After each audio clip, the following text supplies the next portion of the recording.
Olha, a gente sabe que a convivência pacífica na escola é fundamental para uma boa educação, né? Mas ao mesmo tempo é um baita desafio. E é justamente sobre isso que a gente vai conversar hoje. Vamos mergulhar num projeto de intervenção muito interessante chamado Construindo Convivência Pacífica: Estratégias para Minimizar Conflitos na Escola Estadual Professora Dilma Quadros. A ideia aqui é entender as propostas desse estudo para, quem sabe, transformar a realidade de uma escola. Bem, antes de mais nada, é super importante a gente saber de onde vem esse trabalho. Ele é um projeto de intervenção, um trabalho de conclusão de curso, feito pela Cibele Alves de Oliveira, com orientação da professora Ivone Archanjo Massucati Barbosa. E olha só que interessante o curso. Especialização em escolas resilientes e educação para redução do risco de desastres, lá da Universidade Federal de Juiz de Fora, concluído em 2025. Ou seja, tem uma base acadêmica muito séria por trás de tudo que a gente vai ver aqui. Ok, então, vamos direto ao ponto. Qual é o grande desafio que esse estudo encara de frente? É a convivência. A pesquisa foi fundo para entender a origem dos conflitos que estavam acontecendo numa escola específica, conflitos esses que acabavam criando um ciclo de violência bem preocupante. E o problema que a pesquisa encontrou é bem específico. A própria autora diz assim, ó: a coexistência de diferentes realidades sociais tem gerado conflitos recorrentes. O que isso quer dizer na prática? Que não é uma briguinha boba, sabe? É um choque de realidades sociais diferentes que acaba explodindo dentro da escola. E o mais sério é que envolve não só os alunos atuais, mas até ex-alunos. E para a gente ter uma ideia do tamanho do problema, o número é de assustar. Dá uma olhada. Mais de 30. Entre 2022 e 2024, a própria escola registrou mais de 30 casos de agressão, tanto verbal quanto física. Isso mostra que não era algo isolado, era um padrão que se repetia. Preocupante, né? Agora você pode pensar que isso é só naquela escola, mas não é. O estudo mostra que o buraco é bem mais embaixo. Traz um dado da Unesco que é, sinceramente, alarmante. Cerca de 70% dos estudantes brasileiros já viram ou sofreram algum tipo de violência na escola. 70%! Isso coloca o problema daquela escola numa perspectiva nacional, mostrando que o que a pesquisa tenta resolver ali, na verdade, é um reflexo de algo muito maior. E aqui vem um ponto que para mim é um dos mais importantes. A violência não afeta só o emocional ou físico, ela bate direto no aprendizado. A pesquisa cita dados do Instituto Ayrton Senna que mostram que um ambiente escolar violento pode derrubar o desempenho dos alunos em até 40%. 40%. Isso é muita coisa. A grande lição aqui é que um lugar seguro não é um bônus, não é um luxo, é a base para a educação de verdade acontecer.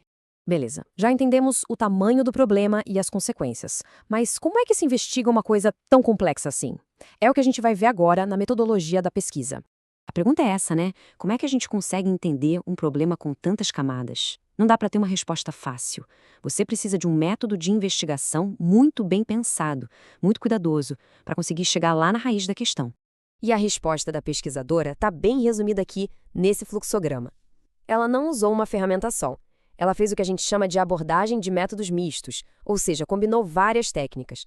Primeiro, ela coletou dados, depois foi a campo para ver de perto a realidade da escola e só depois de ter essa visão completa é que ela desenvolveu as estratégias. Faz todo sentido, né? Precisava entender tudo antes de propor uma solução. E para conseguir essa visão 360 graus, ela usou várias ferramentas. Pensa só. Conversou com gestores, professores e alunos através de entrevistas, aplicou questionários para ter dados mais numéricos, digamos assim. Ela também ficou lá na escola, observando o dia a dia para sentir o clima real e, para fechar, ainda analisou os documentos da própria instituição. Foi uma investigação super completa que olhou o problema por todos os ângulos. Ok, diagnóstico feito, problema entendido. E agora? Agora vem a parte boa, a parte das soluções. O projeto não para no problema, ele propõe um caminho. Vamos ver que estratégias foram pensadas para construir uma cultura de paz nessa escola. E o plano, olha, não é pouca coisa não, é bem completo.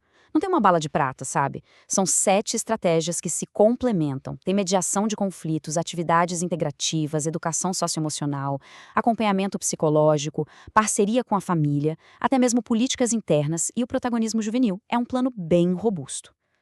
Para a gente entender a lógica, vamos dar um zoom em 2 desses pontos principais. O primeiro pilar é mediação de conflitos. A sacada aqui é genial. Em vez de esperar alguém de fora resolver, A ideia é treinar os próprios alunos e professores para eles mesmos ajudarem a resolver as desavenças. E não é de qualquer jeito, não. Eles usariam técnicas muito poderosas, como a justiça restaurativa, que busca consertar o que foi quebrado, e a comunicação não violenta, que ajuda as pessoas a se entenderem de verdade sem agressão. Outro ponto-chave e que tem um caráter bem preventivo é a educação socioemocional. O foco aqui é agir antes do problema explodir. A ideia é ensinar o que a gente não aprende nos livros de matérias tradicionais. Ter empatia, ou seja, se colocar no lugar do outro. Aprender a controlar as próprias emoções e, claro, saber como resolver um problema na conversa, de forma pacífica. Bom, e no fim das contas, qual é a grande importância de um estudo como esse? É que ele não fica só apontando o dedo para o problema. Ele mostra um caminho prático, com base em pesquisa, para construir escolas mais fortes, mais resilientes e, o mais importante de tudo, mais seguras para todo mundo. Resumindo, esse projeto de intervenção é sem dúvida uma contribuição muito valiosa. É quase como um guia para outras escolas que queiram transformar suas realidades. E isso mostra bem o compromisso da universidade, né? De formar profissionais que não só sabem a teoria, mas que são éticos, críticos e, principalmente, capazes de fazer diferença de verdade na sociedade.